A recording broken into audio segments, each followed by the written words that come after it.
Cocoa nuts. I swear I get asked questions about coconut nearly every single day. I guess you could say people are nuts about coconut, which is why today I want to sit down with you and really talk coconut, which parts you can eat, which parts you should avoid, and who, if anyone, should skip coconut entirely.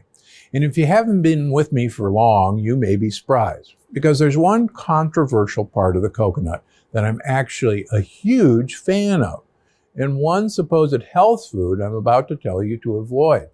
But before I get into all that, let's talk about the people who shouldn't eat coconut.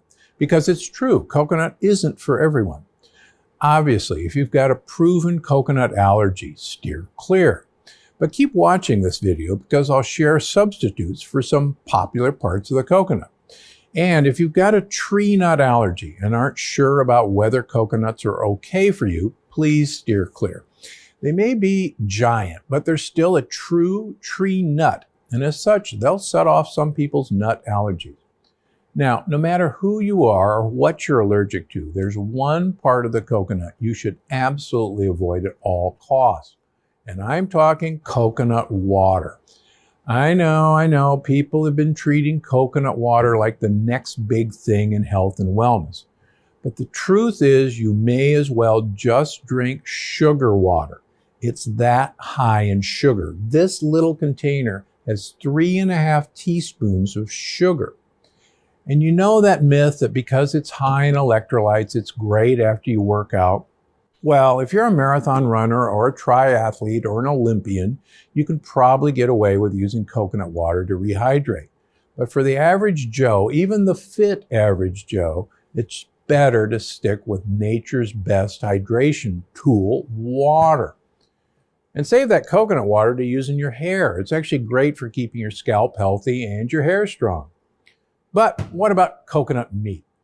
Good news, coconut lover. As long as there's not a bunch of sugar added, coconut meat in all of its forms is actually pretty fantastic for you.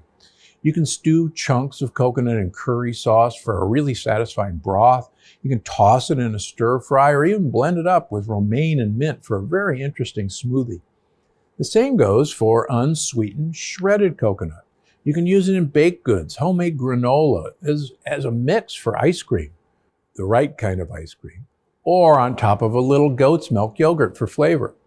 And if you can find these flake coconut chips without added sugar, good news.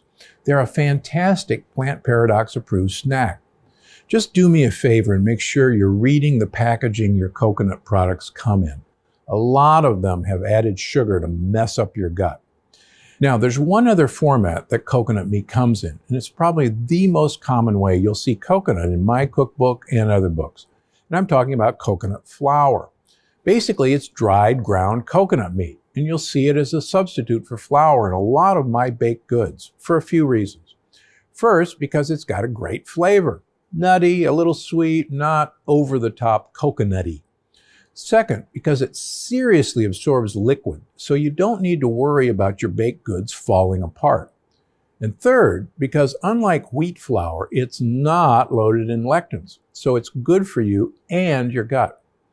Now, there are two other parts of the coconut that I actually use all the time. The first one's got a pretty strong coconut flavor. In my opinion, it's essential to certain dishes in my book because it adds sweetness and creaminess while boosting the health of the food you're cooking. I'm talking about coconut milk and its rich cousin, coconut cream. In fact, most of the time I use coconut cream rather than coconut milk. It's higher in fat, lower in sugar, and the consistency is out of this world. I use it to add a nice creamy note to dairy-free ice cream, to braised greens, thickened stews, and of course as a rich base for curries. And every now and then I'll use it in my coffee if I'm not in the mood to drink it black. Basically, it's my go-to when I'm making something new that calls for regular old A1 milk and cream, because it's got a similar texture, and I find the flavor goes well with just about everything, from desserts to the most savory dishes. And the other part of the coconut that I use a lot, coconut oil. Specifically, cold-pressed virgin coconut oil. Make sure it's solid at room temperature, not liquid. And let me start talking about coconut oil by saying yes. I've read the recent studies saying that coconut oil is not as healthy as some people claim. And it's true. I'll be the first to say that eating coconut oil will not magically fix all your problems. But in moderation, it's actually pretty darn good for you. And if you're a vegan, it's a solid substitute for butter and baked goods. Just remember, coconut oil is not as great for your health as, say, olive oil or MCT oil or perilla seed oil. So it's one you should use in moderation. And as you've heard me say before, if you carry the ApoE4 gene, you are better off not using that much coconut oil. But coconut oil is certainly not something you should shy away from, even on the Plant Paradox plan. Now, there's one other question about coconut oil that I get all the time. Dr. Gundry, what if I don't like coconut? I always tell people there's very little required eating on the Plant Paradox, though I'd certainly encourage olive oil and leafy greens. So if you don't like something, skip it. If a recipe calls for chunks of coconut meat, try using sweet potato instead for the same slightly sweet, firm, meaty texture. Or give jackfruit a try. Just make sure it's not packed in syrup. And if coconut flour is on the menu and you're not allergic, I suggest giving it a try before writing it off. It's got pretty mild flavor. Still not a fan? Try cassava flour, green banana flour, or sweet potato flour. You can also consider almond flour. But remember, coconut flour acts as both a binder and a flour, so you may need to adjust your ratios a bit. Too much coconut flour can make food pretty dry. And when it comes to coconut milk, you can use A2 milk and heavy cream or unsweetened almond milk in its place. You can also make something rich and creamy like macadamia nut milk if you want. We're beginning to see that in stores.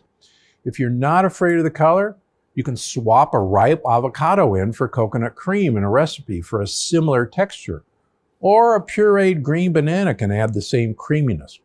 Honestly, there are so many ways to eat on the Plant Paradox that you shouldn't ever feel like you're stuck with an ingredient you hate, even if it's as common as a coconut. Because I'm Dr. Gundry, and I'm always looking out for you.